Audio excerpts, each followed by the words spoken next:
Hello everyone, this is for Honors Pre-Calc. We're going to start integration today. We're going to talk about antiderivatives and indefinite integration. What is an antiderivative? It's just like it sounds. If you have a function f of x and you want to take its derivative, remember we call that f prime of x.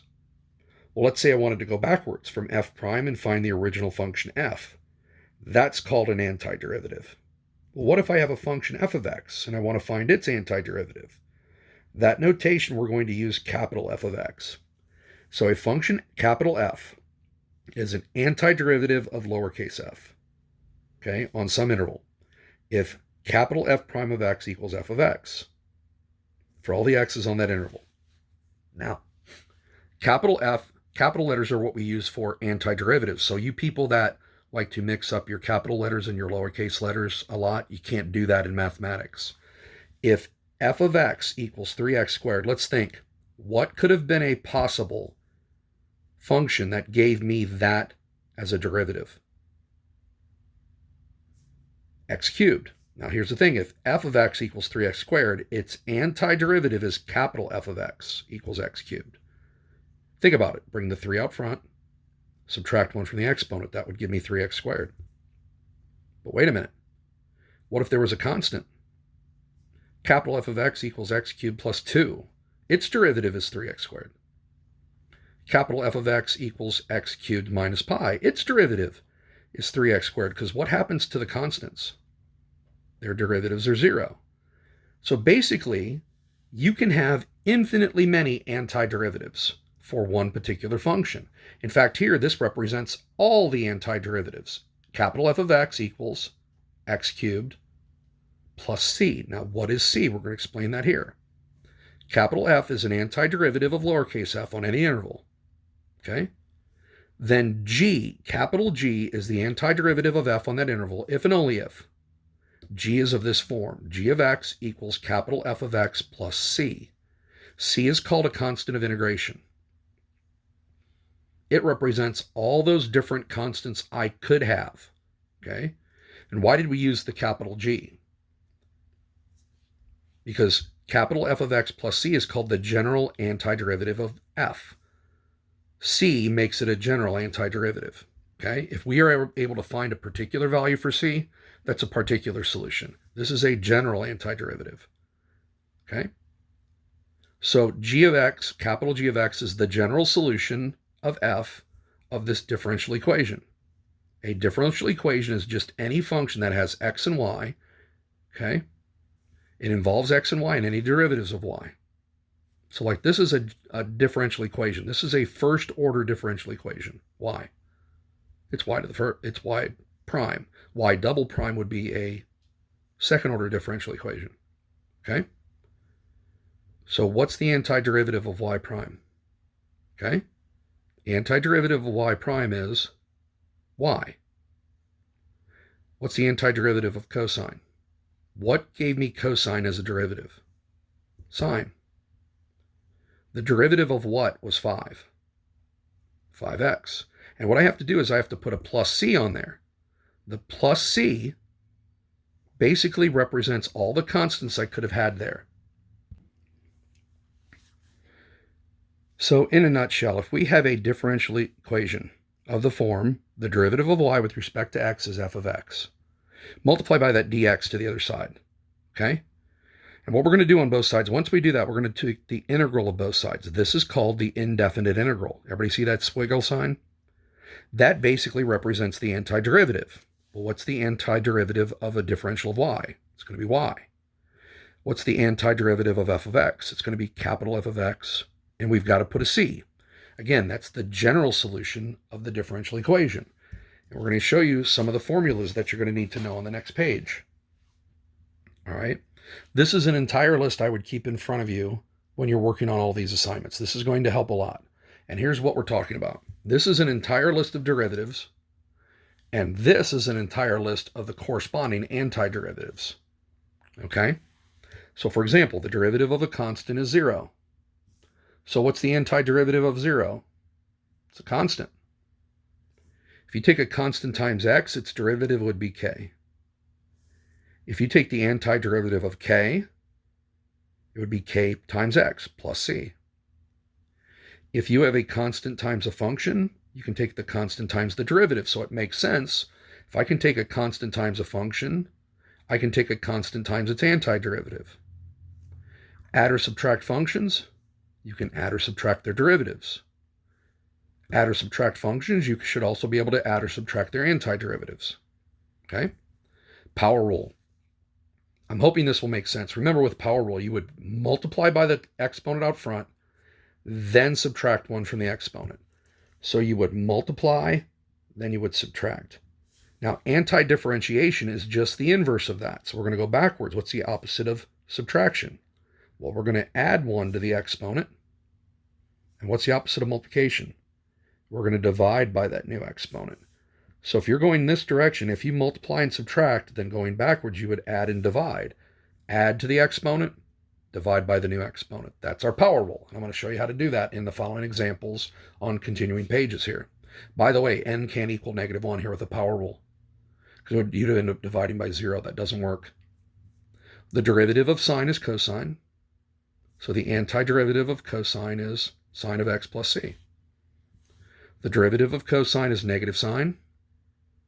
So when you do the antiderivative of sine, you're going to have a negative in there to make up for that negative right there. Negative cosine of x plus c. Derivative of tangent is secant squared. So the antiderivative of secant squared would be tangent of x plus c.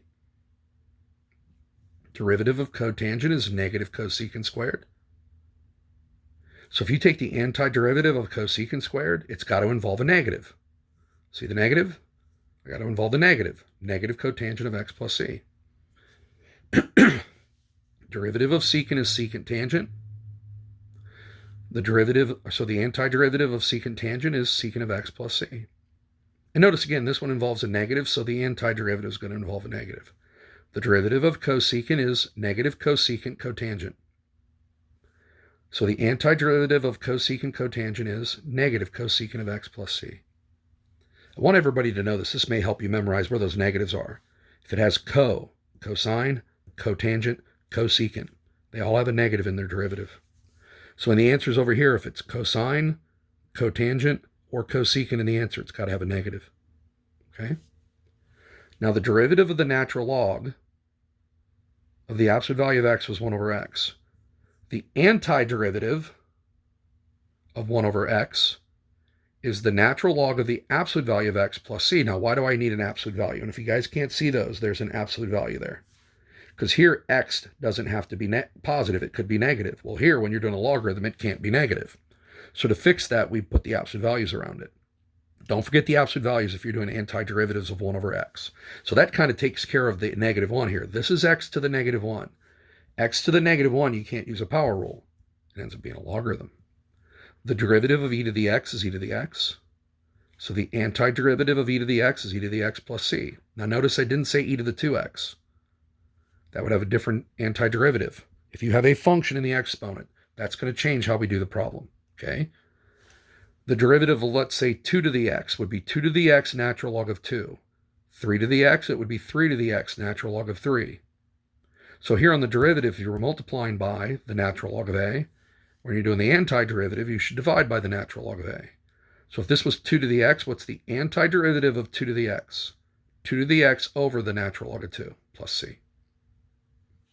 Now, the reason I don't show an antiderivative for this one, okay, is because you can change any logarithm with the change of base formula to the natural log of x over the natural log of a, okay? And we don't know how to integrate natural logarithms, okay? All right, but the derivative of log base a of x, that's a base 2.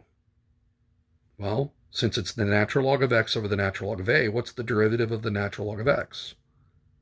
It's 1 over x. And look where the natural log of a is. It's on the bottom. So if this was log base 2 of x, it would be 1 over x, and the natural log of 2 would be on the bottom.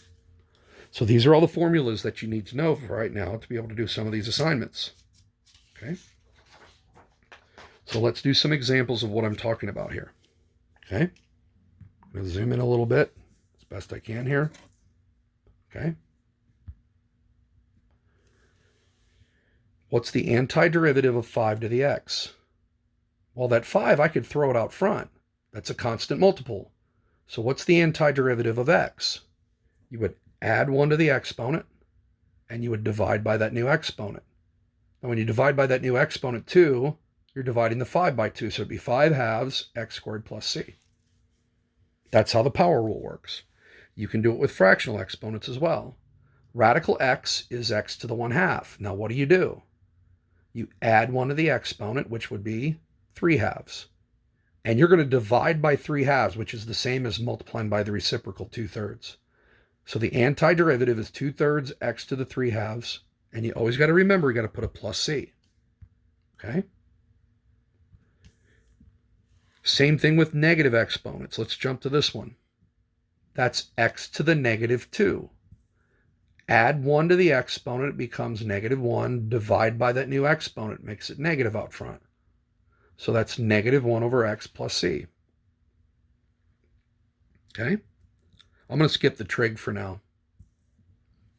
If you add or subtract functions, you can add or subtract their antiderivatives. So here, what do? I add 1 to the exponent, makes it 5, and I would divide by 5 out front. The 5's would cancel. Add 1 to the exponent, it becomes x to the 4th. Divide by the new exponent, so it's -3/4 x to the 4th. Add 1 to the exponent. Well, what's the exponent here if I don't see one? It's 1. Add 1 to the exponent, divide by the new exponent. Don't forget to add your plus c. Okay? On your assignments, you got to make sure with indefinite integrals like this, you got to add the c to those antiderivatives. Now, when we have a quotient like this, you cannot take the antiderivative of the top and then the antiderivative of the bottom. It doesn't work that way. Something like this, we've got to figure out another way to do it. This one, we can just split the terms apart. What's 2x over radical x? Well, that's x to the first. That's x to the 1/2. Subtract exponents, you'd get 2x to the 1/2. This would be 1 over radical x, which is x to the -1/2. So that's not the antiderivatives here. That's just rewriting my function. Now, how do I do antiderivatives? This is a power rule. Add 1 to the exponent, becomes 3 halves. Multiply by its reciprocal out front. 2 times the reciprocal of this, which would be 2/3. That's how I got the 4/3. Add 1 to the exponent. -1/2 plus 1 is 1/2. Multiply by the reciprocal out front. Don't forget to add your c. It's the same thing here. If you see a product, multiply it out. This would be 3x to the 5th minus 4x to the 2nd. Then take your antiderivatives. Add 1 to the exponent, makes it 6. Divide by 6. 3 over 6 is 1/2. Add 1 to the exponent, becomes 3. Divide by that new exponent, 3. Add c. Now with trig, keep those formulas in front of you. This is 3 times sine, so I'm going to take 3 times the antiderivative of sine, which if you look at that sheet is negative cosine of x. So it's -3 cosine of x plus c. Now again, like I said, when we're talking about trig, you got to look at your formulas. Sine over cosine squared, that's a quotient. I don't take the antiderivative of the top. I don't take the antiderivative of the bottom. Don't do that. Okay? One way I could do this, remember when we talked about trig and doing some of those identity proofs? This is the same as sine over cosine times 1 over cosine. Sine times 1 on the top is sine. Cosine times cosine on the bottom is cosine squared. Well, what's sine over cosine? It's tangent. What's 1 over cosine? That's secant. Wait a minute. I recognize that. Secant tangent. What's the antiderivative of secant tangent? It's secant of x plus c. Okay? Now, everything we did at the top of this page is called a general solution. Okay? Now we're going to talk about initial conditions and particular solutions. What is a particular solution? That's when I find c. Okay? What's an initial condition? An initial condition is me giving you an x and a y value to help you find c. So when I say find the general solution and the particular solution, if you have capital F prime of f of x, what's the antiderivative of capital F prime? Well, it's capital F of x. This is a power rule. Add 1 to the exponent, it becomes x to the fourth. You divide by 4, the 4 cancels. Add 1 to the exponent, be x squared. You would divide by 2. 6 divided by 2 is 3, plus c. What you see in the red here, that's the general solution. Now, how do I find a particular solution? That's x. That's f of x. So plug in 1 for all the x's and plug in 6 for f of x. This side over here, you'll get 1 plus 3 is 4. Subtract the 4, you get c equals 2. This, when I plug in the 2 for c, this is called a particular solution. Capital F of x is x to the fourth plus 3x squared plus 2. That is one particular antiderivative of this function, and it passes through that point. That's what we're doing here. Same thing on the bottom. Okay. Find the equation for y given the derivative and the indicated point on the curve. That's literally the same question I just asked. It's just asked a different way. I gave you a derivative. This is a differential equation. There's an initial condition, x, y. So if you see dy dx, remember that's just the notation for the derivative of y. So the antiderivative of dy dx is y. What's the antiderivative of 3x squared? Add 1 to the exponent.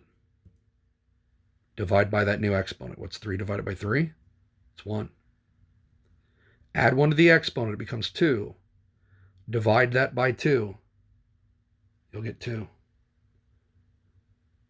Technically, this is minus 1 x to the 0, because x to the 0 is 1. Add 1 to the exponent, becomes x to the first. Divide by 1, you get negative x, and don't forget your plus c. That is, again, the general solution because it has a plus c. Now, how do I find the particular solution? Well, I've got x, so I'm going to plug 2 in for all those x's, and that's my y, so I'm going to set it equal to negative 3. I plugged in 2 for all the x's, and then I subtracted all those terms to the other side. I got negative 17. So this is the exact same equation, but instead of putting c here, I put what c equals. It's negative 17. Now, the only way I can find c is if I give you a particular solution. It's the same thing on the next problem. I gave you a derivative. That's a differential equation because it involves derivatives and x's. That's technically y prime. And I gave you an x and a y. Okay? Now, this problem is not messed up. Okay? This is the point that's on the original curve. Now watch what I do here. The antiderivative of f prime is f. The antiderivative of cosine is sine plus c. That's the general solution. Now, plug in pi over 2 for sine. What's sine of pi over 2? Oh, we got to know our trig. It's 1. Plug in 3. That's f of x. That's x comma f of x, or that's y comma f of y. Or sorry, y, x, y, or x, f of x. Plug the 3 in for the f of x. Subtract the 1, I get c equals 2. That, again, is a particular solution. Okay? I hope these notes are making sense. Again, if they're not, you can text me, you can email, you can request a video chat, whatever's going to help you understand this material. Now, let's move on and do some practice problems, and I'll try and zoom in on these best I can. Okay? So I've got negative 6 cosecant squared. What's the antiderivative of negative 6 cosecant squared? Well, the 6 is just a constant. Negative cosecant squared, what was that the derivative of? Cotangent of x plus c. There's my antiderivative. Next problem involves power rules. That's 9 x to the negative 1/2. That's 9 x to the 1/2. Why does this have a negative? Because it's on the bottom. So I'm going to get a couple different antiderivatives for these two different terms. Add 1 to the exponent, becomes x to the 1/2. Multiply by the reciprocal up front. So you're going to multiply by 2. 9 times 2 is 18. Add 1 to the exponent, becomes 3/2. You're going to multiply by the reciprocal up front. What's 9 times 2/3? 6. Don't forget the plus c. Okay? Now, The dx, again, I'm integrating with respect to x. This says I'm integrating with respect to w. So this is 7w to the negative 2. This is 5w to the 7th. So add 1 to your exponent becomes negative 1. Divide by negative 1. Add 1 to your exponent becomes 8. Divide by 8. Let's get rid of that negative exponent. Make it negative 7 over w plus 5/8 w to the 8th plus c. Okay? There's my final answer. All right? The only thing I did from here to here is just simplify. Okay? Again, if you see a product, do not take the antiderivative of this times the antiderivative of this. Simplify it first. I distributed. Got 32m cubed minus 20m squared. Now, take the antiderivative. Add 1 to your exponent becomes 4. Divide by 4. Add 1 to the exponent becomes 3. Divide by 3. Plus c. Again, look, this said dx, this said dw, this said dm. All that does is recognize, hey, that's the variable I want to use for my integration purposes. What's the antiderivative of secant squared? Look at your formula sheet. That's the derivative of tangent of x. Negative 4. What's that the derivative of? Negative 4x plus c. Ooh, trig. I love my trig. Negative 3 is just a constant. Secant tangent, what's its antiderivative? Look at your formula sheet. It's secant of x. 4 is just a constant. Secant squared, what's the antiderivative of secant squared? Look at your formula sheet. It's tangent of x. Don't forget your plus c. Okay? And again, one more thing down here at the bottom of the page. I'm going to have to zoom out so we can see the whole thing. This is a particular solution problem. They want you to find the antiderivative of f, capital F, that satisfies this. Now remember, this is an initial condition. That's an x and that's a y. That's going to help me find c. So little f of x, what's its antiderivative? Capital F of x. X to the 4th, you add 1 to the exponent, divide by the exponent. X to the negative 3, add 1 to the exponent, divide by that new exponent. Negative 2 divided by negative 2 gives me 1. This is negative 4. It's a constant. What's the antiderivative of a constant? It's the constant times x plus c. Now if I simplify, all I'm doing from this step to this step is getting rid of the negative exponent. In the purple here, you see me plug the 1 in for all the x's, and I plug 2 in for f of x, and I solved. Okay? Use your calculators. And by the way, this is 4 times 1, not 41. Okay? I get 24/5. So my general solution is capital F of x equals 1/5 x to the 5th plus 1 over x squared minus 4x plus, I found the value of c was 24/5. Okay? A few more practice problems that involve some of our more troublesome antiderivatives. This is 4x to the negative 1. You cannot use the power rule here. What's the antiderivative of 1 over x? Look at your formula sheet. It's the natural log of the absolute value of x. That 4 is just a constant out front. Don't forget your plus c. Now, for now,